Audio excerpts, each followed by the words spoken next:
don't really have any special skills. When I was a kid, I tried playing hacky-sack. I suck at it. It has something to do with no flexibility or lack of motor coordination. I'm not too sure. Snowboarding, I've been snowboarding for 15 years, and I've recently given up on trying to pull tricks because I just keep hurting myself. It's not funny. After 15 years, I can't do like the simplest thing. I broke my collarbone when I was 22 and it's still protruding. It's not fun.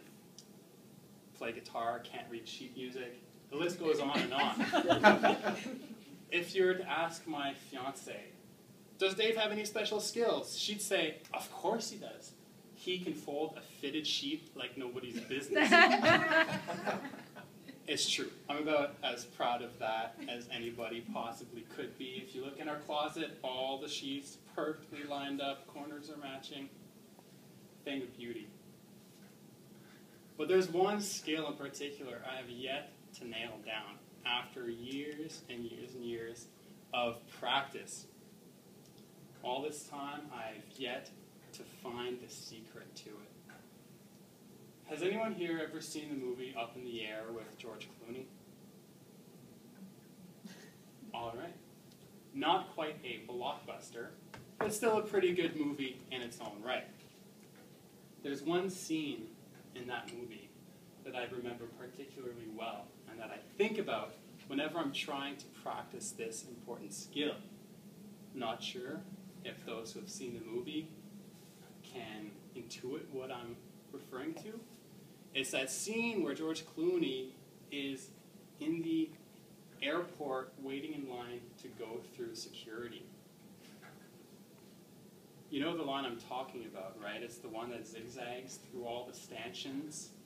Everyone kind of shuffling along, nudging their suitcases with their toes, making sure nobody squeaks past them in the corners. Finally you get to the front of the line, and it branches off. You have however many scanners and conveyor belts to put your stuff through. And you have to decide which line you're going to go through, because this is going to save you 10, 15 minutes sometimes, depending on who's ahead of you. George Clooney had the answer in the blink of an eye. He goes, no, no, no, yes. It's a line with a few Japanese businessmen.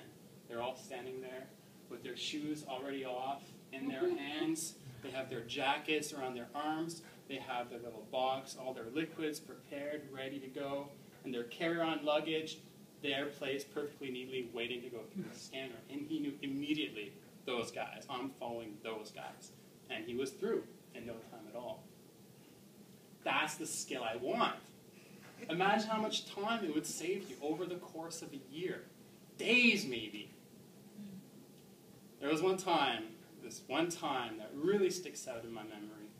I was cooking chili at home, and I had the little, because I don't cook from scratch, I had the little package, and I was putting the stuff in, I was getting my ingredients out, I was cooking the beans or something, and I noticed I have no tomatoes. I got no can of tomatoes, so I'm like, oh, yeah, burners are on and everything. I gotta run to the grocery store to get myself a can of tomatoes.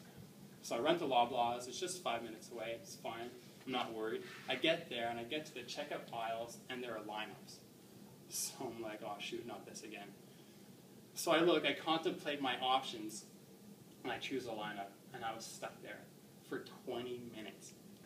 Because do you know how many things can go wrong in a grocery store checkout aisle? Let me give you a few examples. Number one, the most classic example. The old man who shuffles up with his cane and his coin purse full of loose change, who's just got to buy his carton of milk or his geriatric medicine in pennies or dimes. And of course, it's hard to count out $3 while you're looking through this coin purse, so what makes it a lot easier is to dump it all over the counter and have the cashier help you out. So once you're done counting to 300, now you have to put all these coins back in your purse and you're ready to go. That was example number one. Example number two is, let's say, the old maid who shows up at the grocery store with her bankroll full of 5-year-old coupons. And they're all faded, crinkled, and outdated, but she just knows there's one in here that's good for her pack of cookies. When the cashier can't really figure out what the clause is on the coupon, she'll call in the store manager, and they've got to hash it out for 10 minutes while everybody waits behind them. Hate that one. Number 3, let's call her Chatty Cathy, who's been shopping at this same Loblaws for a year, every week, so now she's best friends with all the cashiers.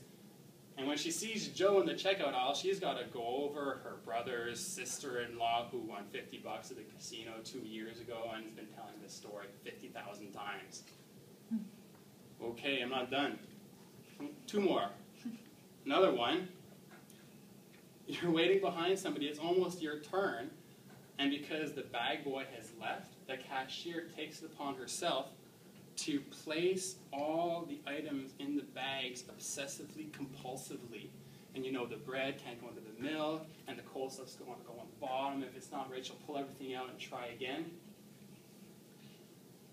But the number 1 pet peeve all time I have while waiting in line to buy my can of tomatoes is when you've been waiting in line for 10 minutes and you're almost at the end. Let's say you're 3 people deep from the finish line, right? It's almost your turn.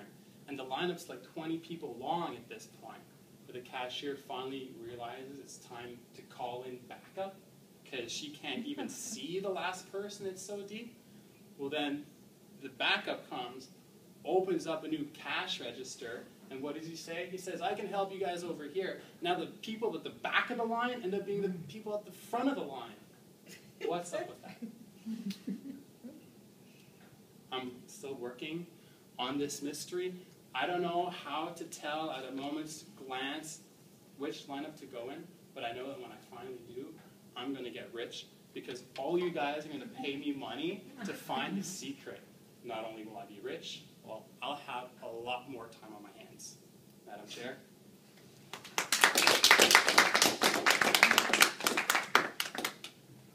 Thanks.